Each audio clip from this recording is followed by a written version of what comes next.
राम भैया, भैया कहाँ हैं आप भैया? भैया, राम भैया।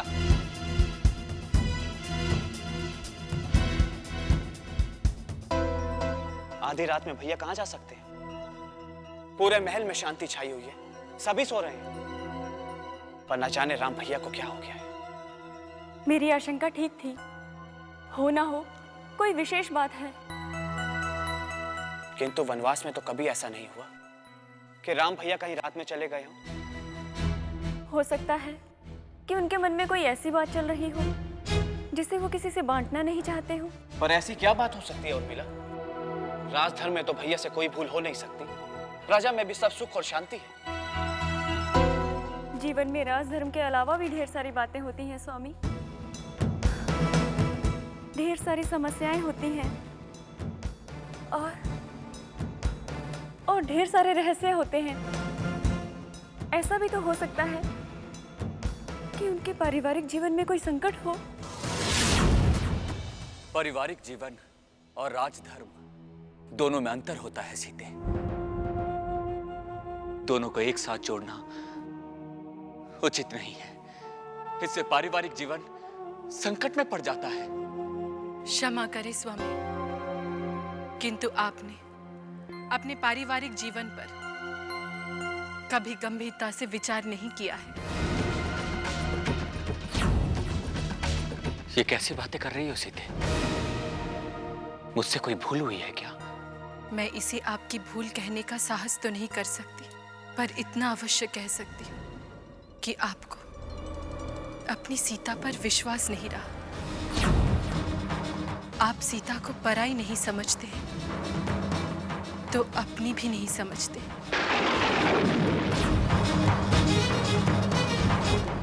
आज तुम्हें क्या हो गया सीते? मैं कुछ समझ नहीं पा रहा हूं। इसमें रहस्य की क्या बात है स्वामी? दुख तो इस बात का है कि जो बातें मैं आपसे सुनना चाहती थी वो मुझे दूसरों से सुननी पड़ी।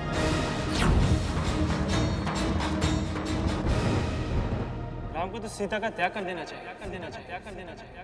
राम को तो सीता का त्याग कर देना चाहिए। सीते, उन सब बातों पर ध्यान देने की कोई आवश्यकता नहीं है। वैसी बातों को भुला ही देना चाहिए। क्या आप उन बातों को भुला पा रहे हैं स्वामी? आप ही ने मुझसे कहा था कि प्रजा का पालन करना रघुकुल का सबसे बड़ा कर्तव्य माना जाता है, और प्रजा के लिए हमें यदि अपना निजी जीवन भी भुलाना पड़े तो भूल जाना चाहिए। याद है स्वामी, आप ही ने मुझसे वचन लिया था कि त्याग और बलिदान के अस्त्र से हमें एक नए रावण का अंत करना पड़ेगा। याद है स्वामी? बोलिए स्वामी। हाँ, मुझे याद है, परंतु सीते, बस आगे और कुछ न कहे स्वामी। प्रजा की भावनाओं को ध्यान में रखते हुए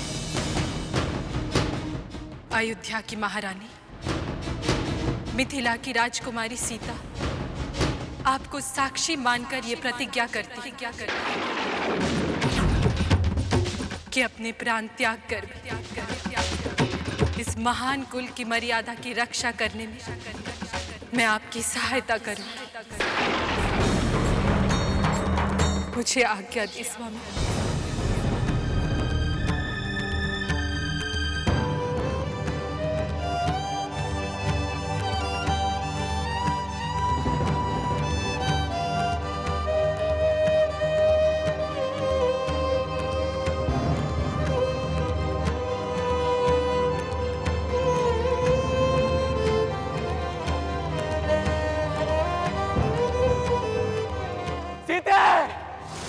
मुझसे दूर मत जाओ सीते, मुझसे दूर मत जाओ, मुझसे दूर मत जाओ, मुझसे दूर मत जाओ सीते। भैया कहाँ हैं आप भैया? राम भैया, भैया यहां भी नहीं है। अब कहां देखें? ऐसा तो पहले कभी नहीं हुआ। आज तक राम भैया ने मुझसे कुछ नहीं छुपाया, परंतु अब ऐसा लग रहा है जैसे भैया ने मुझे पराया समझ लिया। पता नहीं किस स्थिति में होंगे। सीता दीदी भी तो नहीं है। मुझे लगता है कि वो भी उनके साथ है। तुम एक काम करो उर्मिला, तुम भरत भैया को जाकर सूचना दो, हो सकता है उन्हें कुछ पता हो।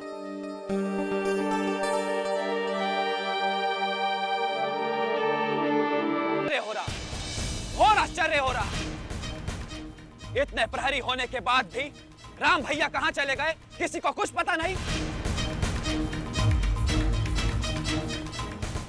क्या अयोध्या के सैनिकों को अपने राजा की कोई चिंता नहीं है? क्या अयोध्या में शासन प्रशासन का कोई अर्थ नहीं रहा? क्यों क्यों हुआ ऐसा? क्या है किसी के पास कोई उत्तर? महाराज, वो यहीं कहीं। चुप रहो, मुझे भ्रमित करने की कोशिश मत करो, वरना अनर्थ हो जाएगा। मुझे अभी इसी समय महाराज राम का पता चाहिए। जाओ।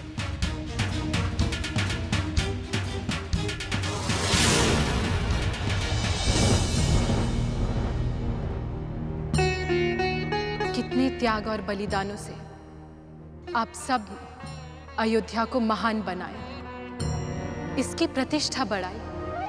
मुझे गर्व है इस राजवंश पर, किंतु आज इसी अयोध्या की प्रजा को अपने राजा पर संदेह हो रहा है। अपने राजा के निर्णय पर प्रश्न उठा रहे हैं वो। कितनी लज्जा की बात है। आप सभी पूर्वजों की आत्मा कितनी दुखी होगी, क्योंकि इतना कुछ सुनने के बाद भी अयोध्या के महाराज अपनी पत्नी को इसी महल में रखने की बात कर रहे हैं। सीते,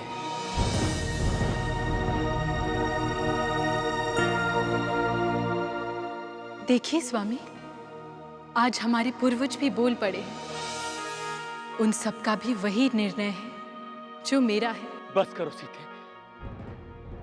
मुझे और अधीर ना करो।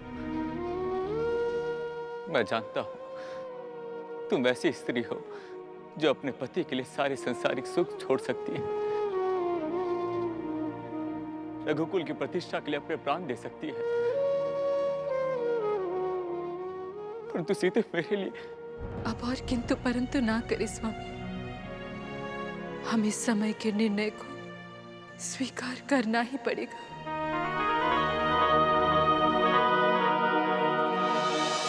आप राजा है स्वामी, आपको सबकी भावनाओं का ध्यान है, परंतु मुझे तो केवल आपका और अयोध्या के राजवंश का ध्यान है।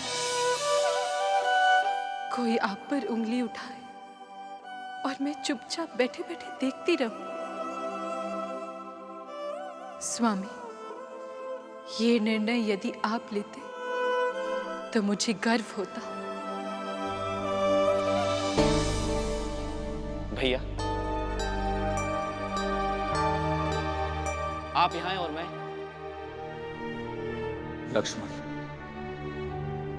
हम यहां एक विशेष निर्णय लेने आए हैं। परंतु वो निर्णय क्या है भैया? उचित समय आने पर सब कुछ पता चल जाएगा।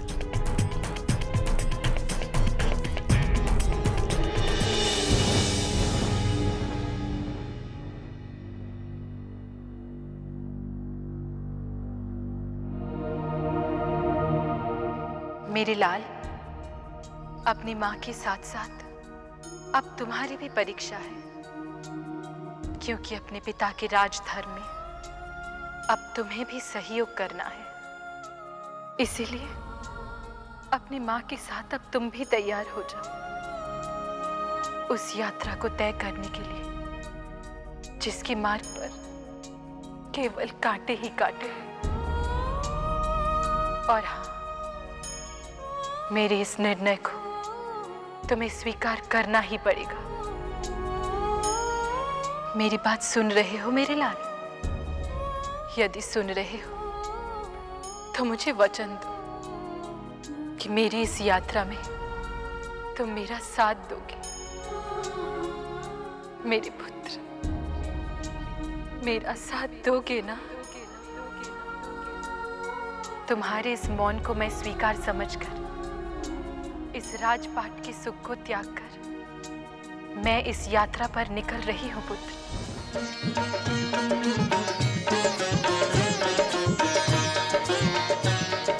राजमहल और राज सुख, स्वजनों का अनुराग, स्वामी के हित में चली सीता सब कुछ त्याग।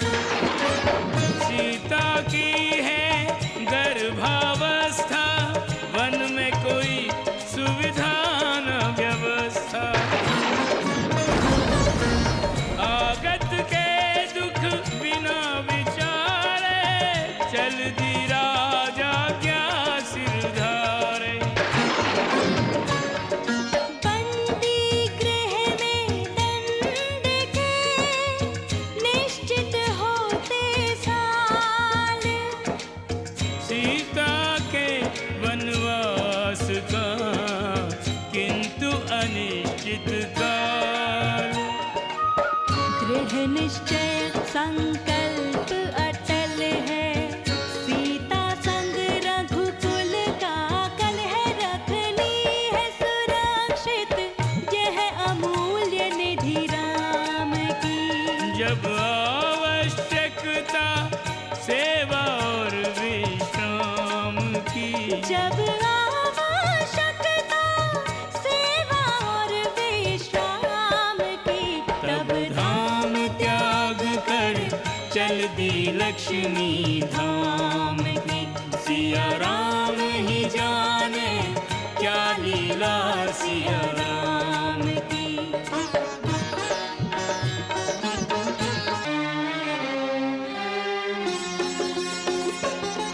ओ विधना तेरी चाल समझ नहीं आए, ओ विधना तेरी चाल समझ नहीं आए। तू जिसको जैसे जब चाहे, तू जिसको जैसे जब चाहे वैसे नाच नचाए। ओ विधना तेरी चाल समझ नहीं आए, ओ विधना तेरी चाल समझ नहीं आए।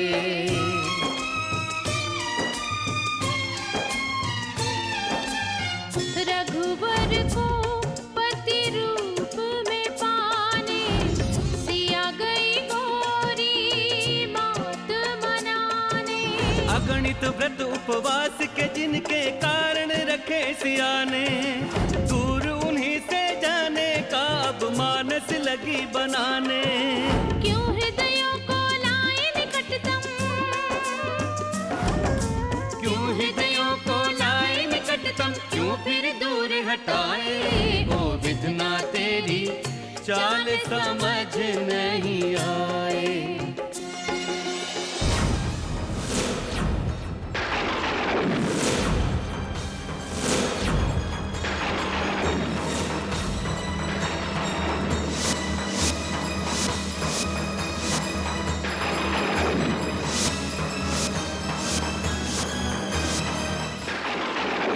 सीते, ये वनवासी वस्त्र। महाराज, अब मैं जिस जीवन को आरंभ करने जा रही हूँ, उसके सत्य को जितनी शीघ्रता से स्वीकार कर लिया जाए उतना ही अच्छा है। भाभी, ये आप क्या कह रही हैं? मुझे कुछ समझ नहीं आ रहा। ये सब क्या है भैया? भाभी किस सत्य के बारे में बात कर रही हैं? आप चुप क्यों हैं भैया? लक्ष्मण, अयोध्या की प्रजा के मन में ये शंका है कि मैं लंका में रहकर रघुकुल की महारानी के लिए अयोग्य हो गई। इसीलिए इस महान कुल की मर्यादा की रक्षा के लिए मैं अयोध्या छोड़कर वन जा रही हूँ। ये मैं क्या सुन रहा हूँ भैया? हाँ लक्ष्मण, मैं सत्य कह रही हूँ और मेरे इस निर्णय में महाराज का मौन आदेश भी छुपा हुआ है। मैं नहीं चाहती कि मैं अयोध्या में रहकर महाराज के राजधर्म में बाधा बनूं। इसीलिए रघुकुल की ये राजबधू आज राजधर्म में सहयोग करने के लिए अयोध्या छोड़कर जा रही है। नहीं भाभी, मैं आपको ऐसा नहीं करने दूंगा। नहीं लक्ष्मण, तुमने जीवन भर मेरे वचन और भावनाओं का सम्मान किया है। आज एक बार फिर मैं चाहती हूँ, अंतिम बार मेरी आज्ञा का पालन करते हुए तुम मुझे वन तक छोड़कर आओ। महाराज की अर्धांगिनी हूँ, इसीलिए मेरी भावनाओं में उनकी भी भावनाएं छिपी हुई है। नहीं भाभी, मैं आपका यह आदेश मानने से इनकार करता हूँ। ठीक है, यदि तुम मेरी इस इच्छा को भी पूरी नहीं कर सकते तो मैं अकेली ही चली जाती हूँ।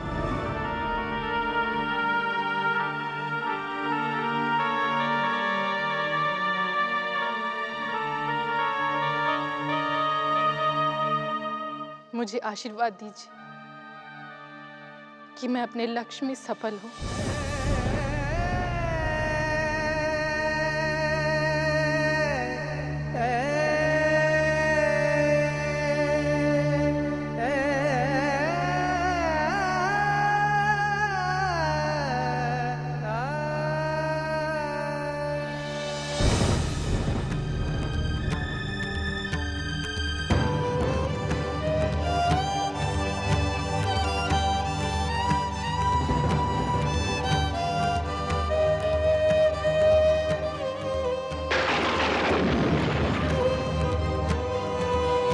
ठीक है भैया,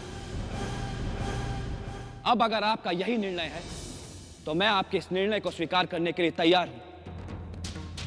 लेकिन जाते जाते मैं आपको अपना निर्णय भी सुनाकर जा रहा हूं भैया कि मैं दशरथ नंदन लक्ष्मण अब इस अयोध्या में लौट कर नहीं आऊंगा